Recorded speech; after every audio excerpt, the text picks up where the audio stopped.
बिस्मिल्लाहिर्रहमानिर्रहीम। अस्सलाम वालेकुम। Welcome to Oxford Islamic scientific school.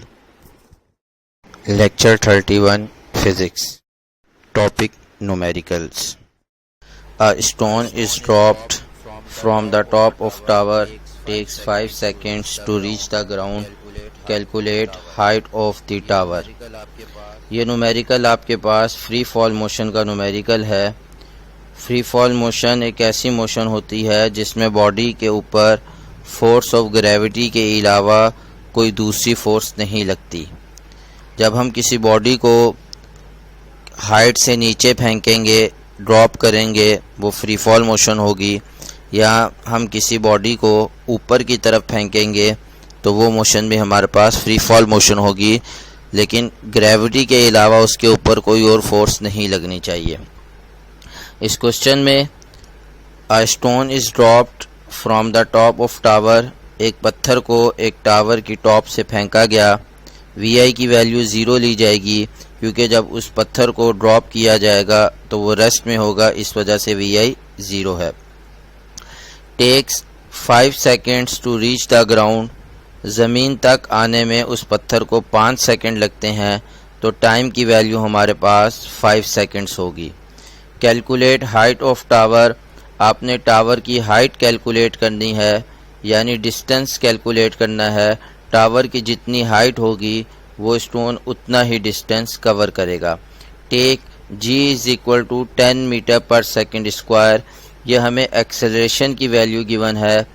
इस तरह के क्वेश्चंस में एक्सेलरेशन को जी से डिनोट किया जाता है और वैल्यू 10 मीटर पर सेकेंड स्क्वायर ली गई है। गिवन वी की वैल्यू 0 है, टाइम की वैल्यू 5 है, जी की वैल्यू 10 मीटर पर सेकेंड स्क्वायर है।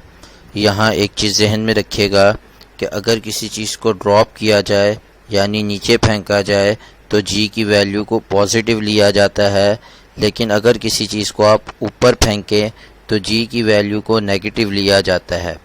रिक्वायर्ड में हमारे पास हाइट ऑफ टावर यानी एस है। सॉल्यूशन में हमने सेकंड इक्वेशन ऑफ मोशन को यूज़ किया है। S is equal to V I T plus half G T square. आप देख सकते हैं कि इस फार्मूले में ए को जी से रिप्लेस कर दिया गया है। सेकंड स्टेप में हमने वैल्यूज़ पुट की हैं।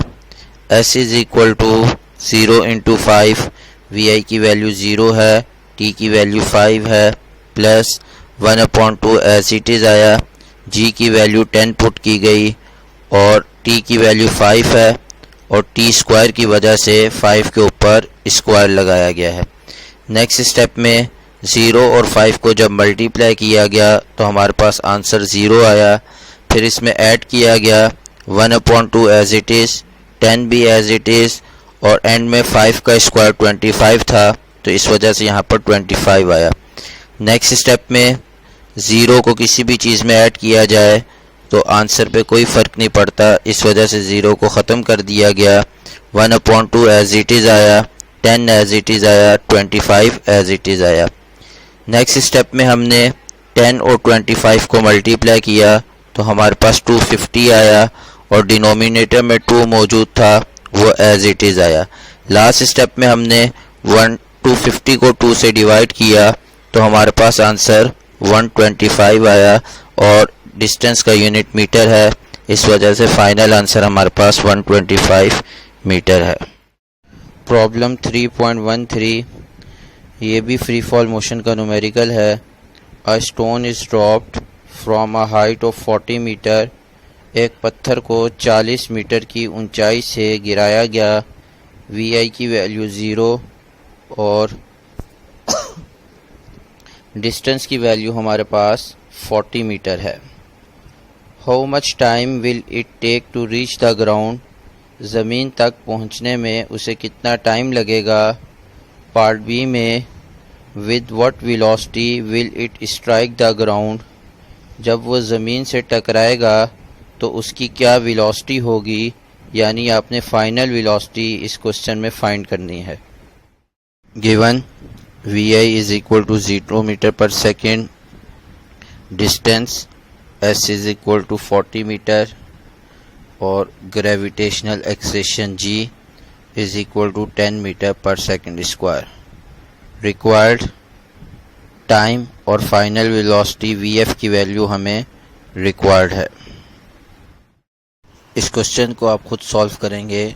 इसका मेथड यहाँ पर डिफाइन है। फर्स्ट स्टेप में find final velocity by using equation 2gs is equal to vf square minus vi square. Third equation of motion को यूज़ करके आप फाइनल वेलोसिटी की वैल्यू फाइंड करेंगे। और उसके बाद नेक्स्ट स्टेप में find time by using equation vf is equal to vi plus gt। और फर्स्ट इक्वेशन ऑफ मोशन को यूज़ करके आप टाइम की वैल्यू कैलकुलेट करेंगे। अल्लाह हाफिज़।